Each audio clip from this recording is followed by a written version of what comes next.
Hello everyone, my name is Mahindra Meher.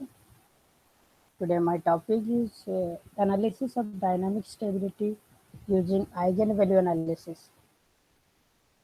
Alright, as we know our power system are interconnected in a complex network which is non-linear in nature, and in an interconnected power system due to different disturbances different type of oscillation may occur in the power system. So, to speak something about stability, we need to analyze these oscillations perfectly. There are different kind of methods to analyze the stability, like signal based. In signal based, we use like Fourier transform, J transform, or Laplace transform. And second method is measurement based.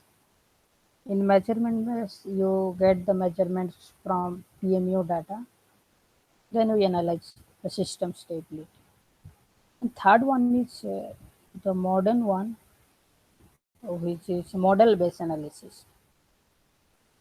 Okay, model based analysis. And since my topic is on dynamic stability, it is also called small signal stability. And for small signal, our power system can be assumed as a linear network. Okay, and for linear network, the model based analysis is the best method to analyze the system stability. Let me start with this model analysis. As I said, it is applicable to linear system with small disturbances.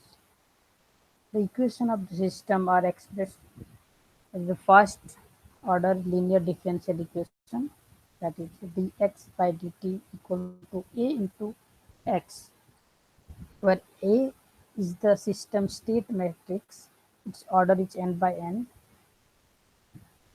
and x is the state variable of the system and its order is n by 1. From the equation, you can see that the rate of change of state variable is directly associated with its state. It means if we change any value of the state variable, then other value may get changed. It is called the cross coupling of the state variable. Okay, and to analyze the system stability, we need to analyze the characteristics of the system.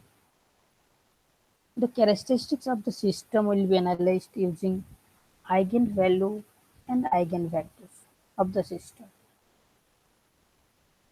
Let me talk about eigenvalue. Eigenvalue is a scalar parameter in which there exists a non-trivial solution, means non-zero solution to the equation A phi equal to lambda phi, where A is a state matrix, its order n by n, and phi is a vector, its order is n cross. Okay, where lambda is nothing but the eigenvalue, and to find the eigenvalue we use the equation A minus lambda I whole into phi equal to 0. The determinant of A minus lambda I equal to 0 is the characteristics equation. The solution or root of this equation is called eigenvalue lambda, and there exists n eigenvalue for a n order system. Okay, then I'll talk about eigenvector. There is n order vector phi I. To satisfy this equation, A phi equal to lambda phi. Here phi is the eigenvector. An eigenvector has a form, that is matrix phi 1i, phi 2i, up to phi ni. Here I is the denotes the at particular eigenvalue. At ith eigenvalue, the phi 1 is the eigenvector. If we multiply with the constant k with phi I, then this k into phi I will also give the eigenvector of the matrix A. And generally there are two type of eigenvector, left eigenvector and right eigenvector. Here,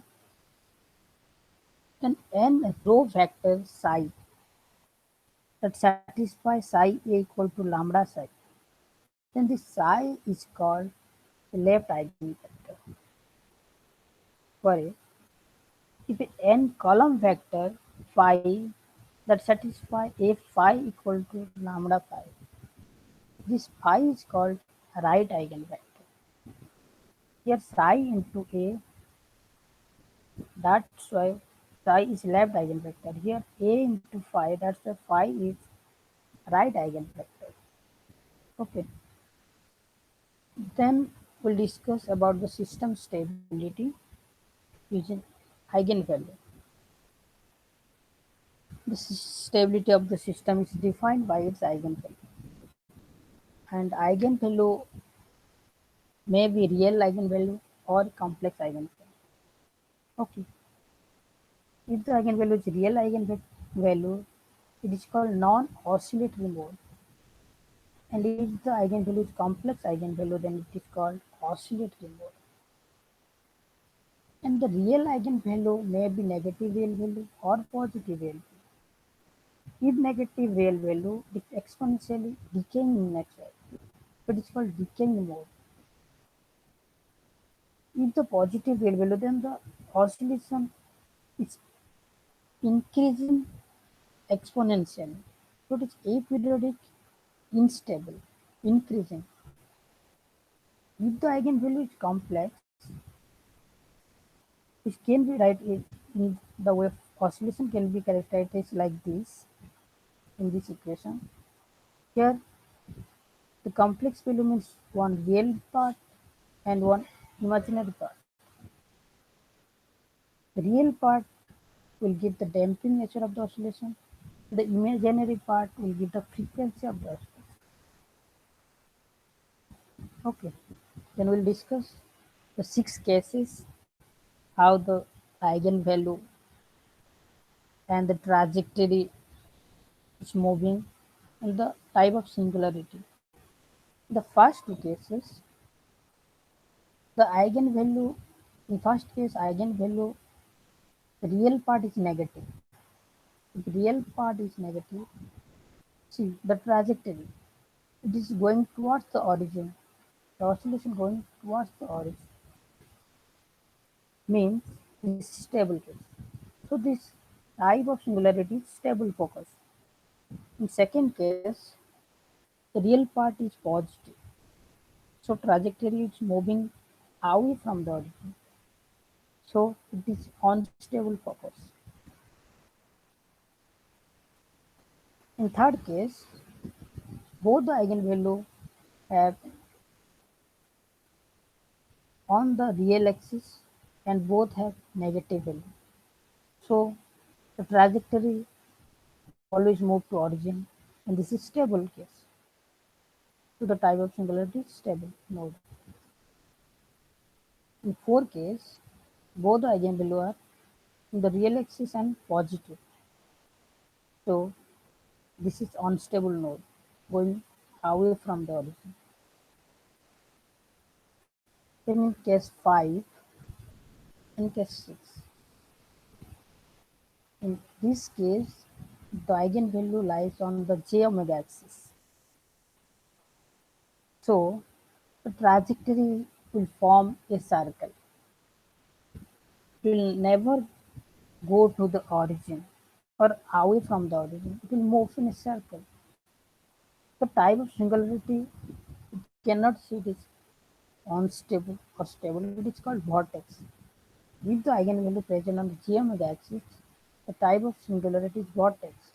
Similarly, if the eigenvalue present on the real axis only, one is positive, one is negative, then the trajectory is exponentially increasing or decreasing but never going to origin.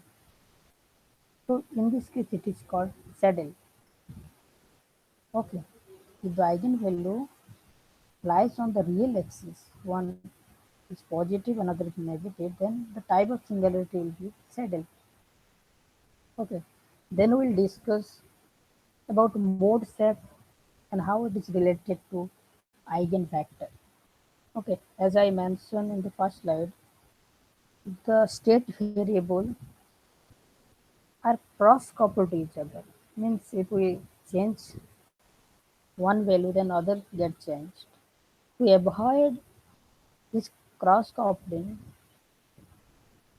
here the variable del x, state variable del x, is transformed into another variable z variable.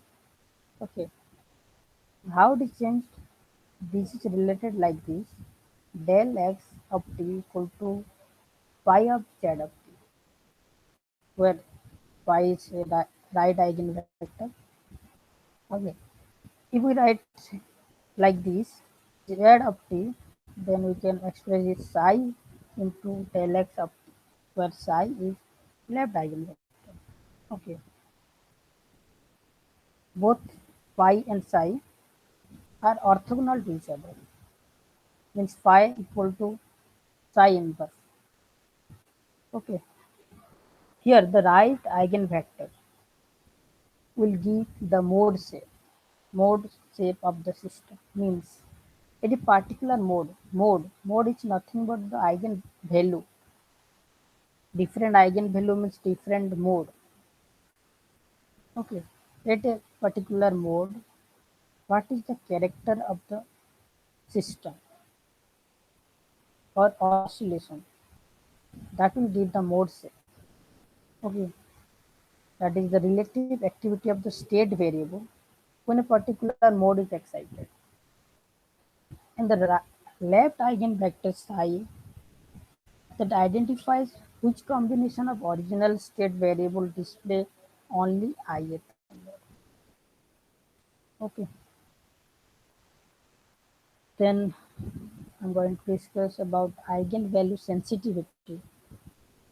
Sensitivity is nothing but if we change one value, how the other value are changing. Here the sensitivity of the eigenvalue is defined with respect to the element of the state matrix. Here we take A, K, J. Here the element of the state matrix is A, K, J. We know the equation A phi equal to lambda phi. Then we differentiate with respect to A, K, J. Then we'll get like this using partial derivative dou A by dou A K J into phi I plus A into dou phi I by dou A K J equal to dou lambda I by dou A K J into phi I plus lambda I into dou phi I by dou A K J. Here the eigenvector phi I with respect to the element of the state matrix will give 0. So this value and this value get cancelled 0.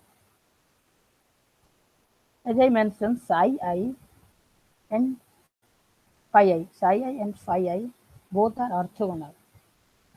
We can write phi I equal to psi inverse and vice versa. So these two terms we can write like this: psi I dou A by dou A K J into phi I equal to dou lambda I by dou A K J. This term is nothing but the sensitivity, as it already defines. The eigenvalue will define with respect to element of the state matrix. And here the state matrix change in state matrix with respect to its own element will give 1 for all kth and jth row. So sensitivity we define here dou lambda I by dou A K J equal to psi I k to psi J I. This is left eigenvector, this is right eigenvector.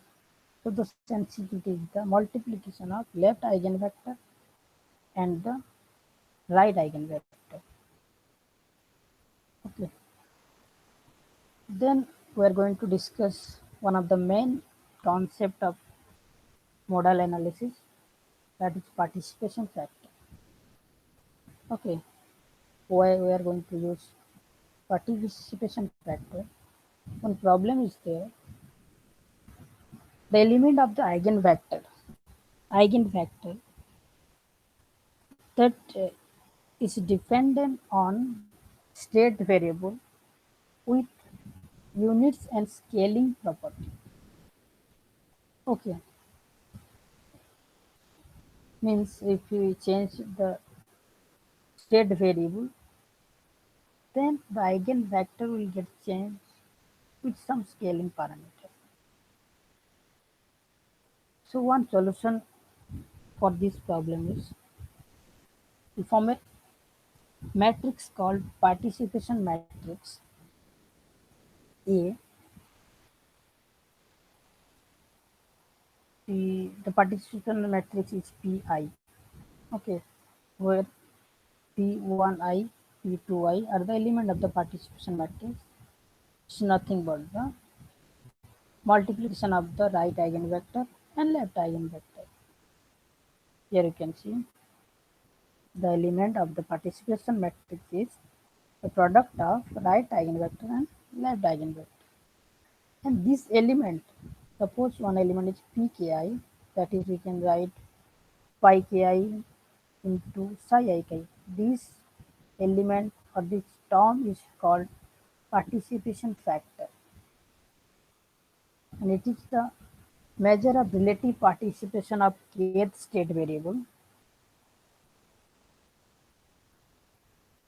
in ith mode, means in a particular mode or some particular eigenvalue, the kth state variable, how it is going to participate in a particular mode. Okay, that's all. Thank you. Thank you very much.